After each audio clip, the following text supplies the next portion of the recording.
Hello everyone, আসসালামু আলাইকুম। Welcome to my YouTube channel Rajshahi রান্নাঘর। রাজশাহী রান্নাঘরের পক্ষ থেকে সবাইকে অনেক অনেক ভালোবাসা। আজকে আমি তোমাদের মাঝে উপস্থিত করছি খেজুরের গুড়ের বড়া।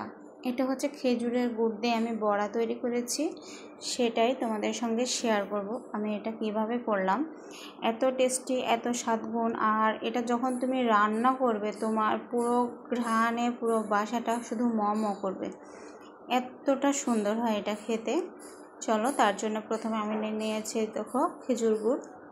খেজুর গুড়টা এখানে অবশ্যই লাগবে। আমি এখানে ঝোলা গুড় নিয়েছি, তোমরা শক্ত গুড়টাও নিতে পারো, শক্ত গুড়টাও কুড়ে গুড়ে নিতে পারো, কিন্তু আমি এখানে ঝোলা গুড় ছিল, নিয়েছি। এর জন্য আমি প্রথমে নিচ্ছি লাল আটা। দেখবে যে হচ্ছে রেড কালার যে আটাটা পাওয়া যায়, সেই রেড আটা নিয়ে নিলাম। তারপরে নিয়ে নিচ্ছি রেড আটা, আমি 3 চামচের মতো নিয়ে নিলাম। এখন এর মধ্যে একটুখানি আমি ময়দা দিব, যার কারণে রেড আটাটা একটু হচ্ছে বেশি সফট হয়ে থাকে, তার কারণে আমি এখানে একটুখানি ময়দা দিয়ে নিলাম, যেন এটাকে বানাতে সুবিধা হয়, গলে না যায়। দেখো, একটুখানি লবণ দিয়ে নিলাম। লবণটা দিতে হবে, তাহলে স্বাদটা তোমার ঠিকঠাক থাকবে। এবার দিয়ে দিচ্ছি, এটা হচ্ছে কোড়া নারকেল। কোড়া নারকেল দিয়ে দিচ্ছি কিছুটা, তাহলে বেশি স্বাদ হবে। একটু বেশি পরিমাণে দিলাম, যেন কোড়া নারকেলটা বেশি দিলে একটু বেশি স্বাদ হবে। দেখো, আমি সবগুলো চামচ দিয়ে সুন্দর করে মিশিয়ে নিলাম। দেখো, সুন্দর করে মিশিয়ে নিলাম। এবার এর মধ্যে দিয়ে নেব আমি খেজুরের ঝোলা গুড়টা, দিয়ে আমি সুন্দর করে এভাবে মাখিয়ে নেব। এটা হাত দিয়ে মাখালে পারফেক্ট হবে। আমি এটাকে এখন হাত দিয়ে মাখাবো। হাত দিয়ে সুন্দর করে একদম মাখালে একদম সুন্দর হবে। এটা শক্ত করে মাখাতে হবে। এর মধ্যে আরেকটু আটা নিয়ে শক্ত করতে হবে। দেখো কতটা জমাট বেঁধে গেছে। এবার এর মধ্যে আটা নিয়ে শক্ত করতে হবে। দেখো, আমি শক্ত করলাম। আমার এটা একদম পারফেক্ট হয়েছে বড়া তৈরি করার জন্য। তোমরা এই বোলটাকে ওইভাবে গোল গোল করে বড়া তৈরি না করে অন্যরকম শেপও দিতে পারো। দেখো, শক্ত হয়ে গেছে। আমি একটু তেল নিলাম হাতের কাছে, যেন একটু হাতের সাথে না লেগে যায়। এই যে আমি হাতে তেল মেখে এভাবে সুন্দর করে এখন গোল রাউন্ড দিয়ে নেব। তোমরা চাইলে এটাকে অন্য শেপও দিতে পারো, অনেক ধরনের ডিজাইন করতে পারো। আমি এভাবে গোল গোল করে নিলাম।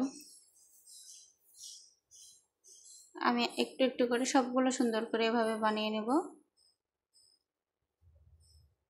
তোমরা একবার খেয়ে দেখো বন্ধুরা, এটা এত সুন্দর খেতে, মানে এর গন্ধে পুরো বাসাটা একদম মনে হচ্ছিল যে তৈরি করার সময়ই খেয়ে নেবো এরকম। মানে খেজুরের খাঁটি গুড় ছিল, এটা গ্রামের বাড়ি থেকে নিয়ে আসা খাঁটি গুড় ছিল।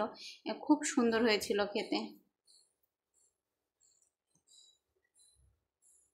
এই যে আমার হয়ে গেছে সবগুলো বানানো। দেখো, এখন কত সুন্দর কালার চলে আসছে। দেখো বন্ধুরা, এখানে কিন্তু কোনো ফুড কালার ব্যবহার করিনি। খেজুরের গুড়ের কালারে এরকমটা সুন্দর কালার চলে আসছে। এবার চলো ভাজি করি। এতে চুলায় আমি একটা প্যান বসিয়ে দিয়েছি, এখানে তেল গরম করতে দিয়েছি। তেলটা গরম হয়ে গেলে এর মধ্যে আমি ভেজে নেব। একটুখানি আটা দিয়ে ট্রাই করেছিলাম, তেলটা এখনো গরম হয়নি। তোমরা যদি আমার চ্যানেলে নতুন হয়ে থাকো, তাহলে আমার চ্যানেলটাকে প্লিজ সাবস্ক্রাইব করে পাশে থেকো এবং বেল আইকনটাকে অল করে দিও, যেন আমার সমস্ত ভিডিও তোমরা পাও। আর যদি ভিডিওটি ভালো লাগে অবশ্যই একটা শেয়ার করে দিও, অবশ্যই লাইক করো, একটা সুন্দর কমেন্ট করে দিও, যেন আমি আরও তোমাদের মাঝে ভিডিও নিয়ে আসতে পারি। তোমাদের সুন্দর সুন্দর কমেন্ট পড়তে আমার খুব ভালো লাগে। আর আমার ভিডিওটি তোমরা কে কোথা থেকে দেখছো অবশ্যই জানাবে। দেখো, আমি একটা একটা করে তেলের মধ্যে দিয়ে নিলাম। আমার অনেকগুলো দেওয়া হয়ে গেছে, আমি সবগুলোই একবারে দিয়ে নিয়েছি। একটু কম দিলে ভালো হবে, উল্টে দিতে সুবিধা হবে। আমি সবগুলোই দিয়ে নিয়েছি একবারে।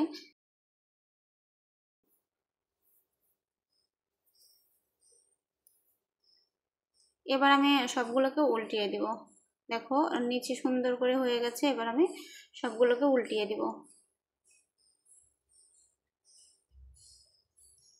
সবগুলোকে আমি উল্টে দিচ্ছি। এত সুন্দর ফুলেছে যে ফুলে একদম ফেটে গেছে। দেখো, ফুলে একদম ফেটে গেছে, খুব সুন্দর হয়ে ফুলেছে এটা। এটার এত সুন্দর কালার আসছে, দেখতে কতটা ভালো লাগছে। একটা একটা করে আমি সবগুলো উল্টে দিচ্ছি। আমি ছোট চামচ নিয়েছি, এখানে ছোট চামচ বা চাকু এরকম কিছু যদি দিয়ে উল্টানো যায় না তাহলে সুবিধা হয়।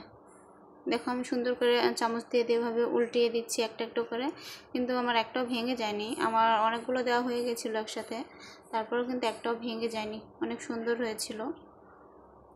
আর কালারটা দেখো কতটা সুন্দর আসছে, মনে হচ্ছে তালবড়ার মতো কালার চলে আসছে, কিন্তু এটা তালবড়া না। দেখো আমার ফাইনাল লুকটা আমার হয়ে গেছে, আমি এটা নিয়ে নিয়েছি। আর দেখো কত সুন্দর লাগছে। বন্ধুরা, আমার ভিডিওটি যদি তোমাদের ভালো লেগে থাকে অবশ্যই একটা লাইক কমেন্ট করবে এবং পাশে থাকবে। সে পর্যন্ত তোমরা ভালো থাকো, সুস্থ থাকো। দেখা হবে অন্য আরেকটা নতুন কোনো ভিডিওতে।